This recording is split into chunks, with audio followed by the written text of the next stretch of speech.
बिस्मिल्लाहिर्रहमानिर्रहीम स्टार्ट करते हैं।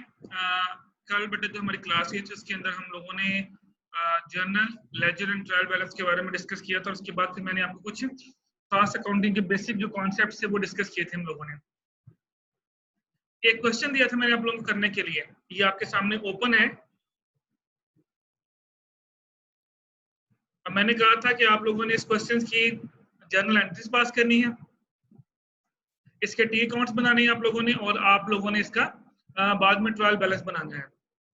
जी कंदील फातिमा बेटा, किया आपने क्वेश्चन ये?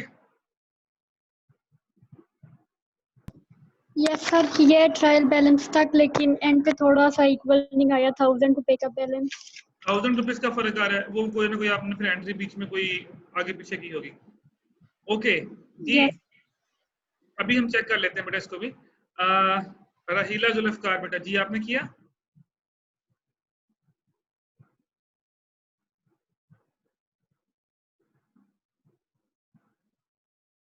फाइजा मुश्ताक,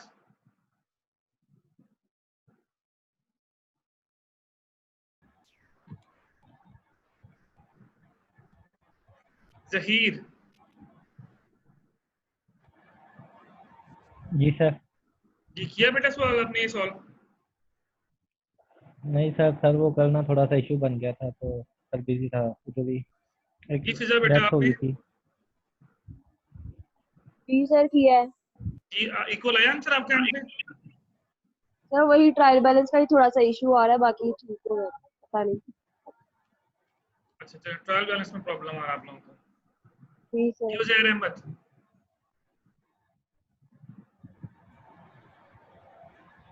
किया बेटा आपने?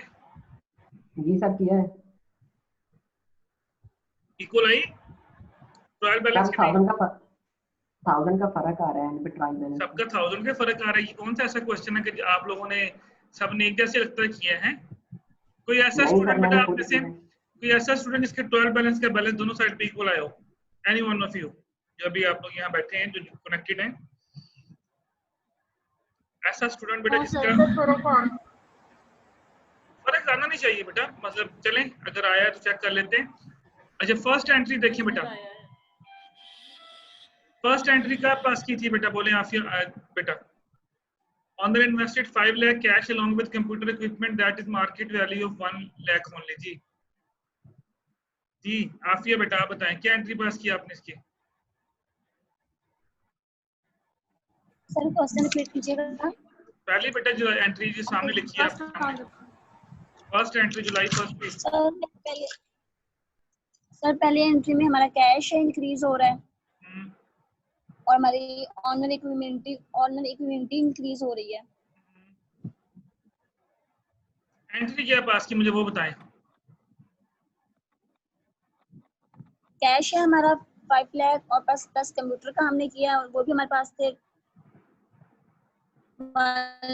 लाख। उसके बाद हमारी ऑनर इक्विटी है 5 लाख और हमारा बैलेंस आया। जी फिजा बेटा आप बोलें क्या आपने पास की?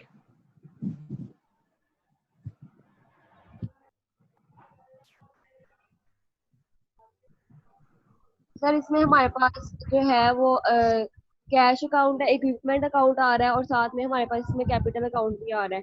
तो जो कैश जी और कैश और जो इक्विपमेंट अकाउंट है वो हमारे पास डेबिट हो रहे हैं और जो कैपिटल होगा वो हमारे पास क्रेडिट होगा। यानी आपका कैश में 5 लाख आएगा, इक्विपमेंट में 1 लाख आएगा और क्रेडिट आप कर देंगे 6 लाख। यानी आपकी एंट्री बनेगी cash capital cash equipment to capital, equipment और कैपिटल जी। ऊपर 5 लाख 1 लाख और नीचे कैपिटल में 6 लाख आ जाएगा। 6 लाख जी बिल्कुल सही एंट्री, इसी तरह पास करनी थी। इसके बाद आपकी नेक्स्ट ट्रांजैक्शन है paid 15,000 cash for rent. Simple बेटा, पेमेंट की बात हो रही है। Rent to cash, purchase 12,000 additional equipment, equipment to credit, equipment to cash, completed account to जी मैं बस अकाउंट टू कैश अकाउंट। जी बस मैं बोलता जा रहा हूँ, आप सुनते जाएं। जो ट्रांजैक्शन आपकी कोई गलत होगी तो चेक कर लीजिएगा, मुझे रोक लीजिएगा।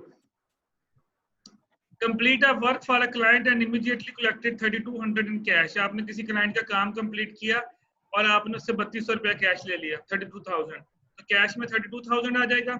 अब आपने कोई काम कंप्लीट किया तो इसका मतलब है कि आप सर्विसेज दे रहे हैं, उसको सर्विसेज आप दे रहे हैं, तो आप क्रेडिट कर सकते हैं services revenue, cash to service. Cash to services लिख दें। हाँ जी बिल्कुल, कैश टू सर्विस। एक सेकंड बेटा होल्ड कीजिएगा जरा।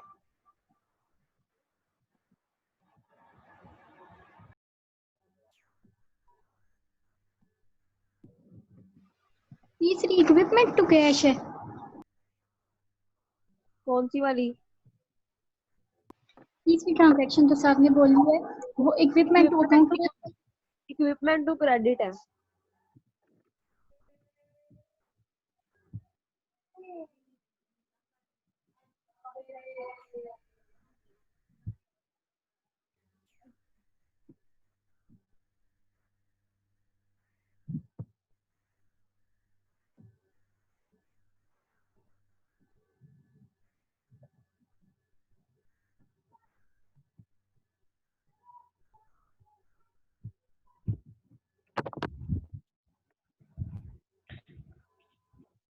अब्दुल्ला है, अब्दुल्ला।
किसी को कोई आवाज आ रही है?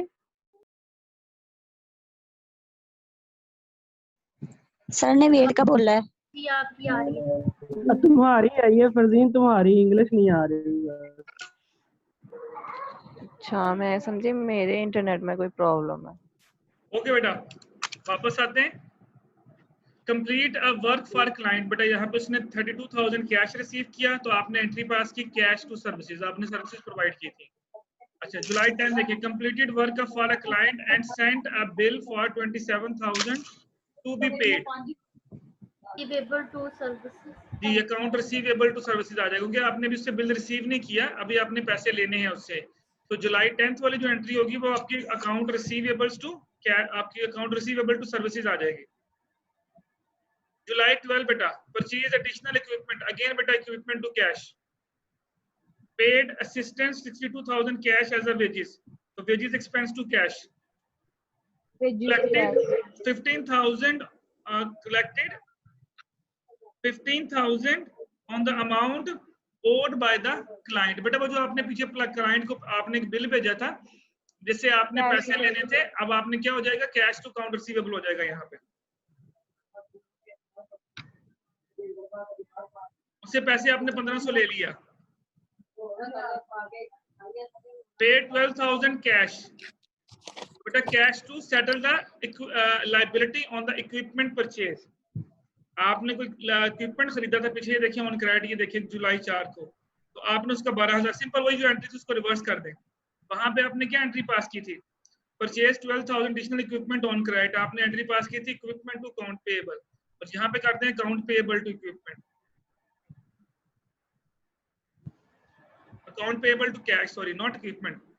ठीक हो गया, तो आपने 12,000 कैश पे किया, तो आप लिखेंगे यहाँ पे account payable to cash. Owner withdraw 5000 for personal use. तो बेटा पर्सनल यूज के लिए मैंने आपको बताया था ड्राइंग का वर्ड होता है, तो एंट्री पास होगी drawings to cash. Complete work for another client who paid only 40,000 for 50% of the system design. जी सर्विस टू कैश। जी। completed work for another client who paid only 40,000 for 50% of the system design।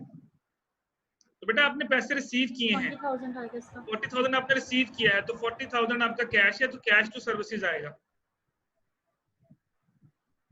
आपने देखे ना, उसने लिखा completed work for another client who paid only 40,000 for 50, तो उसने आपको 40,000 पे किया है, तो यहाँ पे कैश टू सर्विसेज आ जाएगा। पेड सैलरी, अगेन बेटा salary to cash.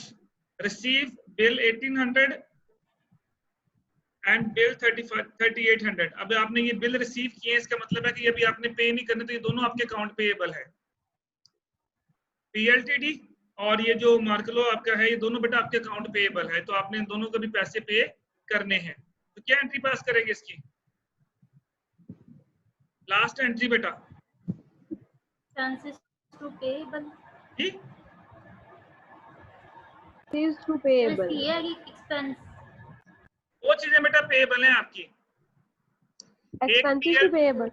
Ji expenses to payable आएगा ना एंट्री। बेटा आवाज आप लोगों की बहुत कट रही, थोड़ा लाउड बोले। Expenses to payable account. आपने बेटा बिल रिसीव किया, तो इसका मतलब है कि वो आपका अकाउंट पेएबल बन जाएगा। अब आपके दो अकाउंट पेएबल बन गए। जब अकाउंट पेएबल इंक्रीज होते हैं तो उनको क्रेडिट करते हैं, तो आपके जो बिल्स पेएबल हैं ये दोनों क्रेडिट हो जाएंगे। ठीक हो गया। और ये पीएलटीडी एंड मार्कुलो, इसको बेशक आप डेबिट कर दें, आप इसको एक्सपेंसेस कर सकते हैं, expenses account to account payable कर सकते हैं आप इसको। ये लास्ट वाली एंट्री है, तो अकाउंट पेएबल ये दोनों अमाउंट को प्लस करके आपने लिखना है। आपकी 1800 भी क्रेडिट हो रही है और मार्कुलो भी आपका 3800 भी प्लस हो रहा है। जी सर, प्लस करके लिख रहे हैं। अब ये बेटा आपकी एंट्रियां थी जो आपने पास की, इन्हीं के आपने टी अकाउंट्स बनाने थे। जब अगर आपने टी अकाउंट में वैल्यू सही पुट की होंगी तो ऑटोमेटिकली आपका बैलेंस सेम आएगा। देखिए आप हर जगह पे बैलेंस इक्वल लिखते आ रहे हैं, plus minus plus minus plus minus equal लिखते आ रहे हैं। फर्क नहीं आना चाहिए। आप कह रहे हैं 1000 का फर्क आ रहा है। आप लोग ऐसा करेंगे कि जिन लोगों ने क्वेश्चन सॉल्व किया वो इसकी इनकी पिक्स खींच के ना टी अकाउंट्स की, क्योंकि अभी हम सारे के सारे टी अकाउंट्स यहाँ तो नहीं बना सकेंगे। आप लोग पिक्स खींच के मुझे व्हाट्सएप करें, तो नेक्स्ट जो हमारी क्लास होगी इसमें मैं आपको बता दूंगा कि आप लोगों ने कहाँ पे गलती की है टी अकाउंट में। तो टी अकाउंट और ट्रायल बैलेंस की आप लोग मुझे पिक्स सेंड कर दें, व्हाट्सएप के ऊपर ही सेंड कर दें, जो व्हाट्सएप आपका ग्रुप है उसमें सेंड कर दें या मुझे सेंड कर दें व्हाट्सएप के नंबर पे। तो मैं चेक कर लूंगा जिन लोगों ने किए हैं, और जिन लोगों को प्रॉब्लम आ रहा है कि 1000 रुपए का डिफरेंस आ रहा है, तो आई विल चेक कि कहाँ पे डिफरेंस आ रहा है 1000 रुपए। अंडरस्टैंड बेटा? जी सर। जी चलें। सर ये 50% सिस्टम डिजाइन नहीं समझ आ रहा। ये वैसे दिया 50% सिस्टम डिजाइन होता क्या है? बेटा वो कोई सिस्टम डिजाइन कर रहा था, उसने बोला कि उसने 50% काम कंप्लीट कर लिया है, तो उसकी उसको 40,000 पेमेंट हुई है, तो बाकी जब कंप्लीट करेगा तब पेमेंट हो जाएगी। वो तो आगे वैसे इन्फॉर्मेशन दे रहा है कि जो 50% है सिस्टम डिजाइन के उसको 40,000 रुपया मिला है। ये 50% आपने कहीं इस्तेमाल नहीं करना। आपके सर समझ आ गया। आपने सिर्फ जो पैसे मिले आपने वो लिखने हैं, बाकी जब मिलेंगे तब देखी जाएगी।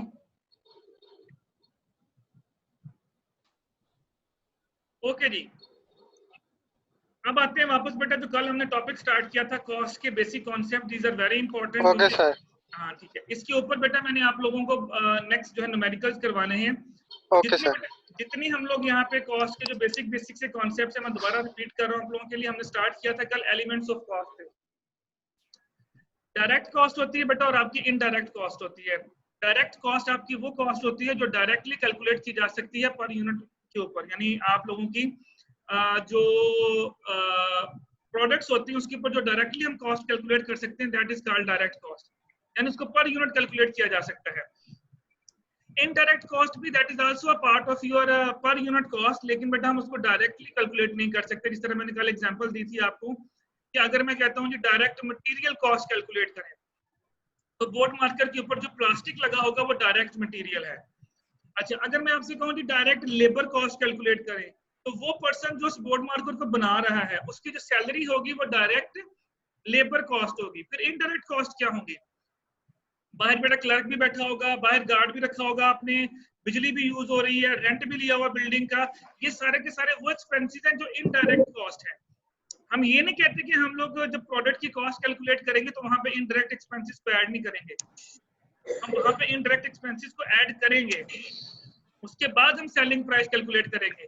क्योंकि अगर आपने कोई गार्ड भी रखा हुआ तो उस गार्ड की सैलरी भी है जो है वो भी आपकी प्रोडक्शन कॉस्ट के अंदर ऐड होनी है। कैसे ऐड होनी है वो हम लोग नेक्स्ट जब न्यूमेरिकल्स करेंगे देन आई विल गाइड कि वो कैसे आपने ऐड करनी है। तो वहां पे आप लोगों ने इसको चेक करना है कैसे करनी है, वो मैं आपको भी बताता हूँ वन बाय वन। अच्छा, डायरेक्ट कॉस्ट में बेटा आपके पास आप 3 चीजें बेटा याद रखिएगा, दीज आर वेरी इंपॉर्टेंट। एक होगा मटेरियल, एक होगा लेबर और एक होगा फैक्ट्री ओवरहेड। ये 3 वर्ड्स आपने याद रखने हैं, ये 3 वर्ड्स मैंने बार बार यूज करने हैं, इवन के न्यूमेरिकल्स के अंदर भी मैंने ये 3 वर्ड्स बार बार इस्तेमाल करने हैं। अच्छा, मटेरियल क्या होता है बेटा? डेफिनेटली मटेरियल जो आप प्रोडक्ट को प्रोड्यूस करने में यूज करते हैं वो आपका मटेरियल होता है। अच्छा, अब नीचे उसने आपको डायरेक्ट कॉस्ट और इनडायरेक्ट कॉस्ट की डेफिनेशन दी है जो मैं आपको बता चुका हूँ। Direct cost is a cost that can be traced in full to produce और services for which cost is being determined. यानी आप इसकी फुल कॉस्ट जो है वो कैलकुलेट कर सकते हैं कि इसके ऊपर टोटल कितना मटेरियल लगा। जिस तरह मैंने कल एग्जांपल दी थी, सपोज करें कि आपने 1000 रुपए का प्लास्टिक मंगवाया, उस 1000 रुपए के प्लास्टिक में आपने 100 बोर्ड मार्कर बना ली। तो अगर आपने एक बोर्ड मार्कर का प्लास्टिक की कीमत निकालनी हो तो क्या करेंगे? 1000 को तकसीम कर देंगे 100 के ऊपर, तो 10 आपके पास आंसर आ जाएगा। 10 रुपए जो है, आई थिंक 10 ही बनेगा ना, 1000 को 100 पे तकसीम करें 10 ही बनेगा। तो 10 रुपीज जो होगा वो आपकी पर यूनिट कॉस्ट आ जाएगी प्लास्टिक की। एक प्रोडक्ट प्रोड्यूस करने पे आपको 10 रुपए कॉस्ट बेयर करनी पड़ेगी। This is called direct cost. अच्छा, अब इसमें डायरेक्ट मटेरियल कॉस्ट आएगी जो मैंने आपको बता दिया। इसी तरह बेटा डायरेक्ट लेबर कॉस्ट होती है। डायरेक्ट लेबर कॉस्ट वो लेबर कॉस्ट होती है जो डायरेक्टली प्रोडक्ट से रिलेटेड होती है। इस तरह मैं आपको भी बता रहा था कि अगर मैं आपको लेक्चर दे रहा हूँ तो इस लेक्चर के जो मुझे पैसे मिलेंगे वो डायरेक्ट लेबर कॉस्ट है जिस यूनिवर्सिटी के लिए। लेकिन जिस यूनिवर्सिटी ने बेटा गार्ड भी रखे हुए हैं, जिस यूनिवर्सिटी ने क्लर्क भी रखे हुए हैं, जिस यूनिवर्सिटी ने अदर एडमिनिस्ट्रेटिव स्टाफ भी रखा हुआ है, वो डायरेक्टली आपके साथ डील नहीं कर रहा, लेकिन इनडायरेक्ट वे में तो आपसे डील कर रहा है ना। कभी जरूरत पड़ती है तो उनकी सैलरी भी पे की जाती है। अब फॉर एग्जांपल अगर पूरी यूनिवर्सिटी के अंदर 200 क्लर्क है और यहाँ पे 40 डिपार्टमेंट है, तो 200 क्लर्कों की जो सैलरी है वो किस तरह से हमने डिस्ट्रीब्यूट करनी है, that is also called indirect cost. कैसे कैलकुलेट करनी है वो मैं आप लोगों को फार्मूलाज बताऊंगा। On the basis of cost calculate करते हैं, on the basis of labour भी कैलकुलेट की जा सकती है, एंड सो ऑन। बहुत सारे मेथड्स होंगे, वो मैं आपको आगे एक्सप्लेन करूंगा कि आपने किस तरह कैलकुलेट करनी है। अभी आप सिर्फ डिफरेंसेस समझे कि इनमें डिफरेंस क्या है। ओके बेटा, अब ये आ गया आपके पास ओवरहेड कॉस्ट, जो मैंने आपको बताया कि इनडायरेक्ट कॉस्ट को आपने ओवरहेड कॉस्ट बोलना है। ओवरहेड का मतलब होता है फैक्ट्री ओवरहेड कॉस्ट। अब बेटा मटेरियल कॉस्ट 2 तरह की होगी, एक आपकी डायरेक्ट मटेरियल होगा और एक आपका इनडायरेक्ट मटेरियल होगा। अच्छा, अब मैं साथ साथ आपको एग्जांपल भी देता हूँ। डायरेक्ट मटेरियल की पहले एग्जांपल देखते हैं। आप एक डाइस बनाते हैं, ये जो हम डाइस इसके ऊपर हम लेक्चर देते हैं, उस डाइस के ऊपर जो वुड लगी है बेटा that is called direct material. उसको हम इजीली कैलकुलेट कर सकते हैं। अच्छा, अब उसमें इनडायरेक्ट मटेरियल क्या है? उसमें नेल्स भी लगे हैं, उस पे ग्लू भी लगा होगा उसको जोड़ने के लिए, नीचे जो होते हैं ग्लू यूज करते हैं उसको जोड़ने के लिए, मजबूती के लिए हम नेल्स भी यूज करते हैं। अब वो जो ग्लू और नेल्स है वो बहुत माइनर सी तादाद में लगता है उसके अंदर, तो हम लोग उसको पर यूनिट के ऊपर कैलकुलेट नहीं करेंगे, हम उसकी कॉस्ट डालेंगे। लेकिन हम ये नहीं कह सकते कि अगर ग्लू की बोतल फॉर एग्जांपल 1000 रुपए की आई है तो इसमें 2 रुपए का ग्लू यहाँ पे लग गया, 3 रुपए का यहाँ पे लग गया, तो हम ऐसे कैलकुलेट नहीं कर सकते। हम अप्रोक्सीमेटली कॉस्ट डालेंगे एट द एंड। अब आपने सिर्फ डिफरेंस समझना है कि डायरेक्ट मटेरियल क्या है और इनडायरेक्ट मटेरियल क्या है। तो जो वुड यूज कर रहे हैं वो आपका डायरेक्ट मटेरियल है। उसके अंदर जो आप नेल्स यूज करते हैं उसको जोड़ने के लिए ग्लू वगैरह यूज करते हैं, इवन उसके ऊपर कुछ पेंटिंग वगैरह करते हैं या कुछ लिखवाते हैं, ये सारे की सारी बेटा आपकी इनडायरेक्ट मटेरियल कॉस्ट होगी। अब आ जाए डायरेक्ट लेबर कॉस्ट, जो मैंने आपको बताया। वो पर्सन जो उस डाइस को बनाता है उसको जो आप वेजेस देंगे, फॉर एग्जांपल आपने दिहाड़ी पे एक बंदा मंगवाया, उसने कहा जी मैं 1000 रुपया पर डाइस बनाने का लूंगा। अब वो जो 1000 रुपया आप उस बंदे को पे कर रहे हो पर डाइस बनाने का, that is called direct labour cost. अच्छा, अब इनडायरेक्ट लेबर कॉस्ट क्या है? Indirect labour, for example indirect labour इसमें ये हो सकती है कि जिस जगह पे वो खड़ा बंदा बना रहा है उसके बाहर आप लोगों ने गार्ड तैनात किए हुए हैं, आपने कहा यार आप अंदर बनाओ, ये बंदा आपकी बाहर यहाँ पे ड्यूटी देगा, या उसके लिए आपने कोई पीएम का इंतजाम किया हुआ है, या कोई बंदा आपने उसको दिया हुआ है कि यार ये तुम्हारी काम करेगा, कुछ पानी चाहिए, खाने पीने के लिए कोई चीज चाहिए, आपको ला के देगा। अब उस बंदे की जो सैलरी होगी, उस बंदे का जो खर्चा होगा वो इनडायरेक्ट लेबर कॉस्ट है। हम उसका खर्चा भी ऐड करेंगे प्रोडक्ट के अंदर। कैसे ऐड करेंगे वो मैं आपको बाद में बताऊंगा। तो जो बंदा उस प्रोडक्ट को बना रहा है उसकी जो कॉस्ट है वो डायरेक्ट लेबर है, और उसके अलावा जो असिस्ट कर रहे हैं आपको वो that is called indirect labour. जिस तरह मैंने अभी एग्जांपल दी कि मेरी सैलरी यूनिवर्सिटी के लिए डायरेक्ट लेबर कॉस्ट है, आपके जो असिस्टेंट्स रखे हुए हैं, जो आपके क्लर्क रखे हुए हैं, उनकी जो सैलरी है वो यूनिवर्सिटी के लिए इनडायरेक्ट लेबर कॉस्ट है। अच्छा, अब आ जाए अदर प्रोडक्शन कॉस्ट में। अब कुछ डायरेक्ट होती है, कुछ इनडायरेक्ट होती हैं। इसी तरह टोटल प्रोडक्शन कॉस्ट चाहिए, आगे वाले मैं आपको बाद में बताऊंगा। अच्छा, अब आ जाए प्रोडक्शन कॉस्ट के अंदर। प्रोडक्शन कॉस्ट फॉर एग्जांपल इसमें डायरेक्ट और इनडायरेक्ट क्या हो सकता है, इसको हम बोलते हैं फैक्ट्री ओवरहेड कॉस्ट भी, याद रखिएगा। एफएच ये फैक्ट्री ओवरहेड कॉस्ट जो मैंने अभी थोड़ी देर पहले आपको बताया था कि एक रेंट होता है, फॉर एग्जांपल आपने एक बिल्डिंग रेंट पे ली हुई है, उसका रेंट भी इसमें ऐड होगा। इस जगह पे वो बंदा बैठ के चीज बना रहा है, प्रोडक्शन कर रहा है, उसके ऊपर पंखा चल रहा है, उस पंखे का बिल भी आएगा। वहां पे लाइट्स चल रही है, उन लाइट्स का बिल भी आएगा, एंड सो ऑन। छोटे मोटे और खर्चात भी होंगे जो कंपनी वहां पे जहां बैठ के वो काम कर रहा है, जिस एनवायरनमेंट के अंदर, उसका जो खर्चा होगा। अब जिस तरह जिस यूनिवर्सिटी के अंदर हम काम करते हैं तो हमें वहां पे नेट की फैसिलिटी है, वहां हमारे ऊपर एसी लगे हुए हैं, हमें फैन लगे हुए हैं। अब वो खर्चे पे तो यूनिवर्सिटी को पड़ रहे हैं ना, इस खर्चे को हम एफएच कॉस्ट बोलेंगे, ओवरहेड कॉस्ट बोलेंगे। ये कॉस्ट भी ऐड की जाएगी।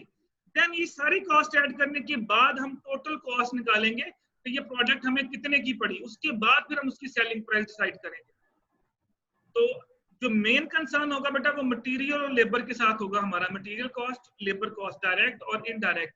डायरेक्ट कॉस्ट को हम डायरेक्टली कैलकुलेट कर सकते हैं, इनडायरेक्ट कॉस्ट को हम डायरेक्टली कैलकुलेट नहीं करेंगे, हम उसको अप्रोक्सीमेटली कैलकुलेट करके उसमें ऐड करेंगे। जिस तरह मैंने अभी बताया कि आपने ग्लू की बोतल लिया, ग्लू हो सकता है किसी डाइस के ऊपर ज्यादा लग जाए, किसी डाइस के ऊपर थोड़ा कम लग जाए उसकी क्वांटिटी, तो हम उसकी जो टोटल कॉस्ट होगी ग्लू की उसको हम डिवाइड करेंगे अप्रोक्सीमेटली।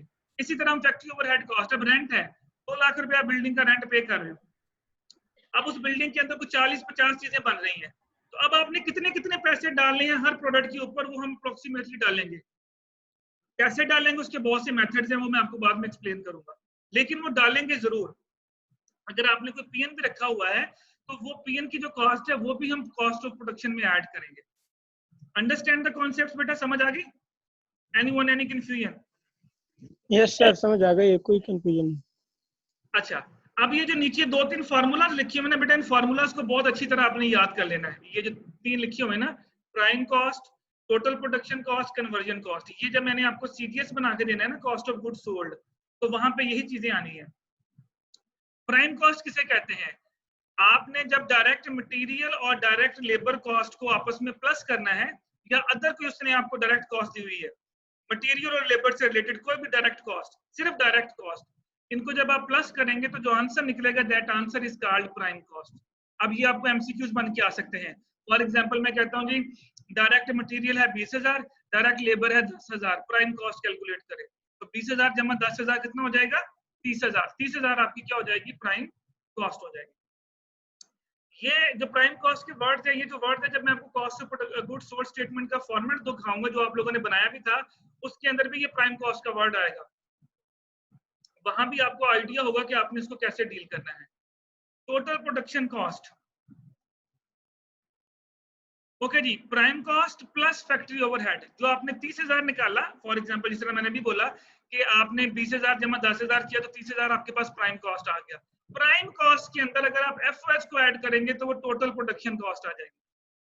फॉर एग्जांपल मैं कहता हूँ जी, बिजली का बिल आया 2,000, रेंट दिया 3,000, फलां चीज का बिल आया 5,000, फलां चीज का बिल आया 6,000, उन सबको प्लस करें और प्राइम कॉस्ट में ऐड कर दें। तो जब प्राइम कॉस्ट में आप ऐड करेंगे तो वो जो कॉस्ट बनेगी that is called total production cost. अब देखिए, इसमें डायरेक्ट मटेरियल भी आ गया, डायरेक्ट लेबर भी आ गई, और सारे के सारे एफएच भी आ गए, फैक्ट्री ओवरहेड्स भी आ गए। तो ये जो कॉस्ट होगी that cost is called total production cost. इसके बाद बेटा हम डिसाइड करेंगे कि हमारे प्रोडक्ट की जो प्राइस है वो कितनी होगी। अच्छा, कन्वर्जन कॉस्ट क्या होती है? डायरेक्ट लेबर कॉस्ट के अंदर अगर आप सिर्फ, अब देखो यहाँ पे बेटा प्राइम कॉस्ट के अंदर एफएच को ऐड किया तो टोटल प्रोडक्शन कॉस्ट आ गई। कन्वर्जन कॉस्ट, कन्वर्ट, किसी चीज को कन्वर्ट करने की जो कॉस्ट आती है, अगर आप सिर्फ डायरेक्ट लेबर के अंदर एफएच को ऐड करेंगे तो वो कन्वर्जन कॉस्ट कहलाएगी। तो ये फॉर्मूला बेटा तीनों याद रखिएगा। ये फॉर्मूला आपको एमसीक्यूज बेस पे भी आ सकते हैं, इवन कि आपको न्यूमेरिकल सॉल्व करना भी आ सकता है, कि मैं आपको कुछ डेटा दे दूं और मैं कहूँ जी फलां कॉस्ट जो है वो उसको कैलकुलेट करके बताएं इसकी कितनी कितनी कॉस्ट आएगी। तो ये आप लोगों को पता होना चाहिए। इनको बेशक जो मर्जी जैसे याद रखना चाहिए याद रखें, वरना जब मैं आपको सीजीएस स्टेटमेंट बनाना सिखाऊंगा उसके अंदर ये तीनों चीजें आएंगी, तो मैं वहां से पूछूंगा मुझे बताओ यहाँ से कन्वर्जन कॉस्ट कितनी है, तो आपने सिर्फ क्या देखना है, डायरेक्ट लेबर और एफर्ट्स की वैल्यूज को प्लस करके देख लेना वो कितनी बनती है, तो आपने मुझे बता देना कि सर कन्वर्जन कॉस्ट जो है वो इतनी है। अंडरस्टैंड बेटा? एनीवन एनी कंफ्यूजन बेटा यहाँ तक problem? No sir. Okay, last definition, उसके बाद फिर हम यहीं पे लेक्चर वाइंड अप करेंगे। वो डेफिनेशन बेटा ये है, कॉस्ट बिहेवियर क्या होता है। कॉस्ट बिहेवियर का मतलब होता है कि बेटा कॉस्ट का इंक्रीज या डिक्रीज होना। दो तरह की बेटा कॉस्ट होती है, एक होती है फिक्स्ड कॉस्ट और एक होती है वेरिएबल कॉस्ट। फिक्स्ड कॉस्ट बेटा वो कॉस्ट होती है जो रिमेन फिक्स रहती है, हमेशा फिक्स रहती है, चाहे आप प्रोडक्शन बढ़ा दें चाहे आप प्रोडक्शन कम करें, वो आपको पे करनी ही करनी पड़नी है। फॉर एग्जाम्पल, मैं इसकी आसान एग्जाम्पल दे देता हूँ, आपने एक बिल्डिंग रेंट पे ली हुई है 2 लाख रुपए की ऊपर, जिस तरह आजकल स्कूल वाले रेंट पे कर रहे हैं, उनको फीसिस मिले या ना मिले उन्होंने 2 लाख रुपया रेंट देना ही देना है। फीसिस ज्यादा मिले फीसिस कम मिले, रेंट उन्होंने 2 लाख ही देना है, अगर फॉर एग्जाम्पल कोई बिल्डिंग 2 लाख पे आपने रेंट पे ली हुई है। अच्छा, वेरिएबल कॉस्ट क्या होता है? वेरिएबल कॉस्ट वो कॉस्ट होती है जो प्रोडक्शन के साथ साथ इंक्रीज या डिक्रीज होती है। ज्यादा प्रोडक्शन करेंगे तो ज्यादा वेरिएबल कॉस्ट हो जाएगी, कम प्रोडक्शन करेंगे तो कम वेरिएबल कॉस्ट हो जाएगी। पहले फिक्स कॉस्ट की मैं आपको एग्जांपल देता हूँ, इन दोनों की एग्जांपल देता हूँ, फिर उसके बाद आपको थोड़ा सा आइडिया हो जाएगा। अच्छा, वेरिएबल कॉस्ट मैंने बोला जब कि अगर प्रोडक्शन बढ़ाएंगे तो बढ़ जाएगी, प्रोडक्शन कम करेंगे तो कम हो जाएगी। जो फिक्स कॉस्ट होता है बेटा, इसको आप कंट्रोल, जो फिक्स कॉस्ट होता है इसको अगर आप आजकल अगर आप चाइना की एग्जांपल लें, मैं एग्जांपल देता हूँ थोड़ी सी, तो चाइनीज जो है बेटा वो बेसिकली जो बेनिफिट कमा रहे हैं वो अपना फिक्स कॉस्ट की वजह से बेनिफिट कमा रहे हैं। फॉर एग्जांपल कैसे कमा रहे हैं? अब चाइना का खिलौना देखिए बेटा, जो आपको 100 रुपए का मिलता है पाकिस्तान में, अब अंदाजा करें वो चाइना से चला, उसमें कितनी पार्टीज बीच में इन्वॉल्व हुई, फिर भी वो आपको 100 रुपए का मिल रहा है। हर बंदे ने बीच में अपना प्रॉफिट काटा है, 2-3 हाथों से होके वो आया, फिर भी वो आपको 100 रुपीज का मिल रहा है, तो उसका मतलब चाइना में वो कितना सस्ता बन रहा होगा। चाइनीज करते क्या है, चाइनीज बेटा जो अपनी फिक्स कॉस्ट एक दफा लगा लेते हैं। फॉर एग्जांपल एक मशीन आपने मंगवा ली, उसकी कीमत है 1 लाख रुपया। अब उस मशीन के ऊपर अगर आप 1000 यूनिट प्रोड्यूस करेंगे तो फिक्स कॉस्ट कितनी पड़ी आपको? 1 लाख को 1000 पे तकसीम कर दें, 100 रुपया फिक्स कॉस्ट पड़ गई। वही मशीन जो आपने 1 लाख की लगाई हुई है उसके ऊपर आप 1000 यूनिट प्रोड्यूस करके 10,000 यूनिट प्रोड्यूस कर दें और कॉस्ट कम हो जाएगी। उसी मशीन के ऊपर आप 1 लाख यूनिट प्रोड्यूस करना शुरू कर दें तो पर यूनिट फिक्स कॉस्ट कितनी रहेगी? 1 लाख तकसीम 1 लाख, 1 रुपया रहेगी। उसी मशीन के ऊपर आप 2 लाख यूनिट प्रोड्यूस करना शुरू कर दें तो बेटा वो पॉइंट्स में कॉस्ट आ जाएगी। तो चाइनीज करते क्या है, तो वो फिक्स कॉस्ट एक दफा कर लेते हैं, फिर उसके बाद इतनी ज्यादा प्रोडक्शन करते हैं, इतनी ज्यादा प्रोडक्शन करते हैं कि उनकी जो फिक्स्ड कॉस्ट होती है वो नियर टू जीरो हो जाती है। अब एक मशीन जो आपने 1 लाख रुपए की लगाई, अगर आप उसके ऊपर प्रोडक्शन ले रहे हैं 10 लाख की, तो बेटा 1 लाख को 10 लाख पे तकसीम करो, पर यूनिट कॉस्ट 0.00 समथिंग आएगी। मैं ये नहीं कहता कि फिक्स कॉस्ट बिल्कुल जीरो हो जाएगी, लेकिन वो इतनी कम हो जाएगी कि आपको सिर्फ कौन सी कॉस्ट बेयर करनी पड़ेगी? वेरिएबल। वेरिएबल कॉस्ट मीन जो उसके ऊपर प्लास्टिक लगा, जो उसको बनाने के लिए खर्चा लगा, सिर्फ आपको वो बेयर करना पड़ेगा। फिक्स कॉस्ट है वो आपकी नियर टू जीरो हो जाएगी, इसलिए वो चीज आपको बहुत सस्ती पड़ेगी। एक और एग्जांपल देता हूँ, आप लोगों ने एक रूम रेंट पे लिया, उसका किराया है 1000 रुपया, वहां पे एक बंदा रहता है तो उसको कितना पे करना पड़ेगा? 1000। अब वहां पे आपने 2 बंदे रहना शुरू कर दिए। अब जब 2 बंदे रहना शुरू हुए तो आप तकसीम 2 कर दें 1000 को, तो 500 रुपया रेंट पड़ गया दोनों को। वहां पे आपने बंदे कर दिए 4। अब वही रूम है, उस रूम में 4 बंदे रह रहे हैं, लेकिन खर्चा कितना हो गया? 250 हो गया।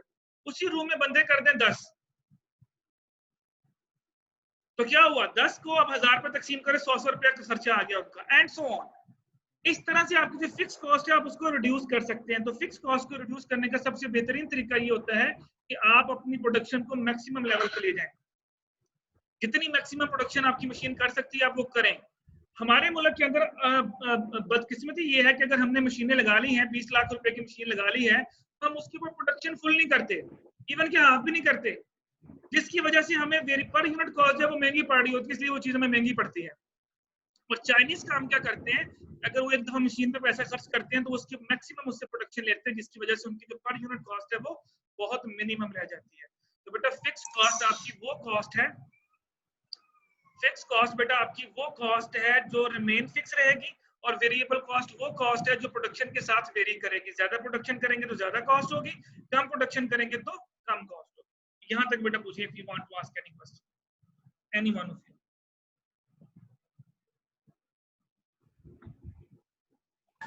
जी सर समझ आ गई है।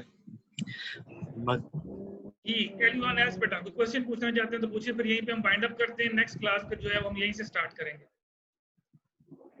आगे सर आपने कहा, नो सर। आपने बोला ना ज्यादा प्रोडक्शन, अब पाकिस्तान में क्या करना है जब इसकी एक्सपोर्ट ही नहीं हो रही है, ज्यादा चीज बिक ही नहीं रही, फिर ज्यादा बनाने का फिर ज्यादा खर्चा आएगा ना। इसीलिए तो मैं क्योंकि कह जो रहा चीज हूँ हमने आपको, बना, यही तो बेटा मैं कह रहा हूँ ना कि जी, जी, हमारे जी। मुल्क की बदकिस्मती ये है कि हम जी लोगों सर। के पास अगर रिसोर्सेज अवेलेबल भी हैं तो हम उसको यूटिलाइज नहीं कर पा रहे प्रॉपर्ली। यही तो मैं कह रहा हूँ, इसी जी वजह से तो हमारी चीजें महंगी यस पड़ती हैं और हम बाहर बेच नहीं सकते।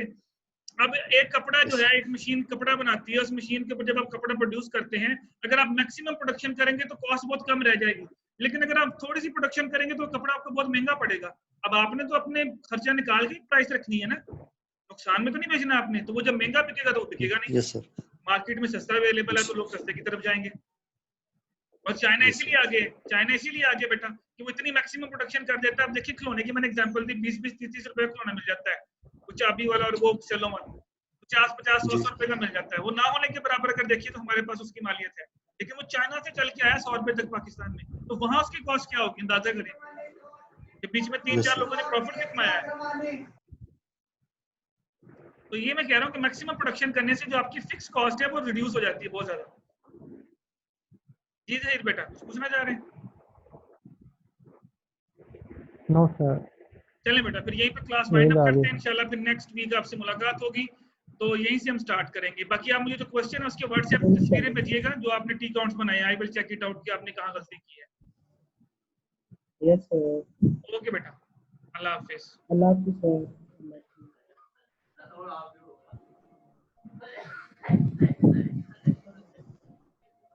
हेलो हेलो बस करो तुसी अपना हेलो ला